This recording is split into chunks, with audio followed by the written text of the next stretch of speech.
insanları gözəl şəkildə, vaizlərlə, nəsihətlərlə nə etməliyik? Doğru yolu göstərməliyik. Bizə ad olaraq Əhlüsünnə vəl Cemaət bəs edir və bilməliyik ki, bizim üzərində olduğumuz yol Kur'an'ın işığı olan Resulünün sallallahu aleyhi ve sellemin sünnəsidir. Allah azze ve celle bir ayet nazil edir. Resulün sünnəsi o ayete ışık tutur ve o ışık sebebiyle biz o ayeti başa düşürük Allah'ımız. Ve başa düşməyimiz sebebiyle de hayatımıza icra edirik. Demek ki bize yol olarak Əhl-i Sünnət ve sünnenin icrası zamanı Müslümanlıktan keyfiyetli ve keyfiyetsiz zümrənin arasında fərqi ortaya qoya bilməkdən ötürü artıq bir möminlik statusu lazımdır.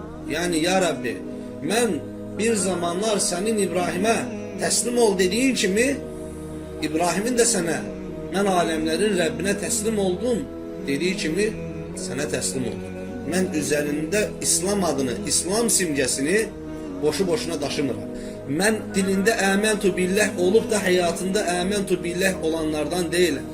Mən dilində də, feilində də Allah'a iman etdim deyənlərdənəm.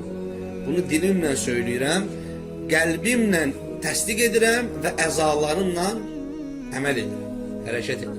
Və bundan dolayıdır ki, artıq qul, mən müsəlmanam, sadəcə olaraq sən dindarsan məsələsindən qopmalıdır, ayrılmalıdır.